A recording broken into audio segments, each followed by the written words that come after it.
এখন পর্যন্ত জেলাতে যে উৎসব পরিবেশ রয়েছে কোথাও কোনো ধরনের অঘটন বা দুর্ঘটনার কোনো সম্মত এখনো পাইনি বা এই ধরনের আশঙ্কা আমরা করছি না।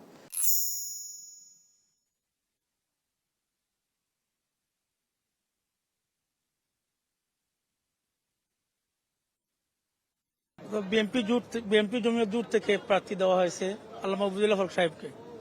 আমরা আশাবাদী যে তিনি এই আসনে ইনশাল্লাহ সবার উপরে এখনো আছেন, আর যারা প্রার্থী আছেন তার সমান কেউ নাই।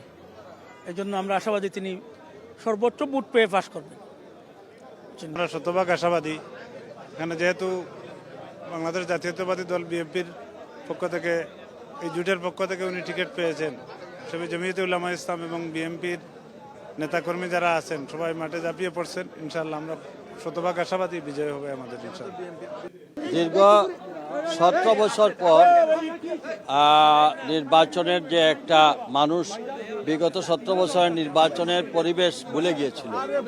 আমরা জানি যদিও ষড়যন্ত্র করছে একটা গোষ্ঠী, একটা দল, বাংলাদেশের বিরুদ্ধে ষড়যন্ত্র কন্টিনিউয়াসলি চলছে।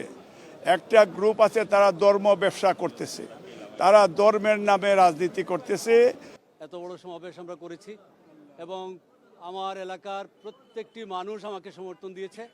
সেই সমর্থনের ভিত্তিতে আমি মানুষের প্রার্থী হয়ে এখানে নির্বাচন করতে আসছি এবং নমিনেশন পেপার সাবমিট করবো ইনশাআল্লাহ। আস্থা, নির্বাচন পরিবেশের উপর মানুষের আস্থা আছে, কিন্তু 6টা আসনে মোট 47টা মনোনয়ন আজকে জমা হয়েছে বা জমা পেয়েছে। জি, ধন্যবাদ সবাইকে। আপনারা সারাদিন ছিলেন, কষ্ট করছেন, ধন্যবাদ। জি, 56টা মনোনয়ন বিক্রি হয়ে গেছে। জি, হ্যাঁ, মানে তার মধ্যে 56টার মধ্যে জমা হয়েছে 47টা। এটা একটু সময় লাগবে, এটা একটু সময় লাগছে, একটু সময় লাগবে। একটা বিষয় হচ্ছে অনেক প্রার্থীরা লেভেল প্লেইং ফিল্ডের ব্যাপারে শঙ্কা প্রকাশ করেছে, সেই বিষয়ে না, আমি তো সংখ্যা প্রকাশ করার কোনো কিছু দেখি না। প্রথমত হচ্ছে যে এখনো তো ফর্মালি প্রচার শুরু হয় নাই, প্রচার শুরু হবে 22 জানুয়ারি থেকে, দেরি আছে। তো মানে এটা এই মুহূর্তে মানে আশঙ্কা প্রকাশ করতে কিছু নেই। এমন তো না যে কোনো প্রার্থীকে হাঁটাচলা করতে বা কোনো চলাচল করতে বা জমা দিতে মনোনয়ন ফর্ম কিনতে বাধাগ্রস্ত হয়েছেন বা কোনো সমস্যায় পড়ছেন বলে আমার জানা নেই। সুতরাং লেভেল প্লেইং ফিল্ড মানে নাই বা হচ্ছে আশঙ্কা করতেছেন, এটা আমার কাছে খুব যৌক্তিক মনে হচ্ছে না। অনেকে বলছেন যে 24 ঘন্টার মধ্যে যে আপনারা পোস্টার এগুলা সরানো করছিলেন সেগুলো এখনো সরানো হয়নি। না, এটা মোটামুটি প্রার্থীরা মেসেজ সরাই নিয়ে গেছে। আমরা হলো কিছু সিটি কর্পোরেশন থেকে পক্ষ থেকে জেলা উপজেলা পর্যায়ে কিন্তু আমরা সরিয়ে ফেলছি। এরপরেও যদি কোথাও থাকে সেটা অবশ্যই কিন্তু ব্যবস্থা হবে। মোটামুটি আপনার শহরে যেগুলো চোখে পড়ার মতো ছিল সেগুলো কিন্তু প্রার্থীরা নিজেরাই মোটামুটি 70% তারা নিজেরা সরিয়েছে।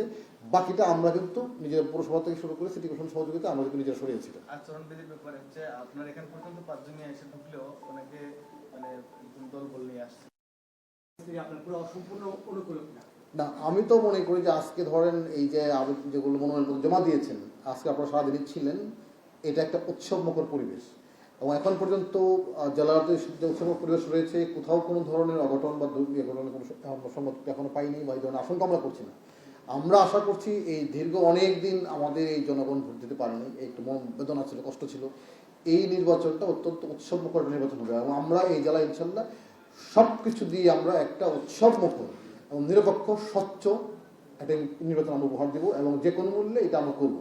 এবং সেই ক্ষেত্রে যারা প্রার্থী রয়েছেন তাদের প্রতি অনুরোধ থাকবে তারা যেন অবশ্যই নিয়ম মেনে, আইন মেনে, আচরণবিধি মেনে তারা যেন প্রচারণা চালান এবং ধন্যবাদ।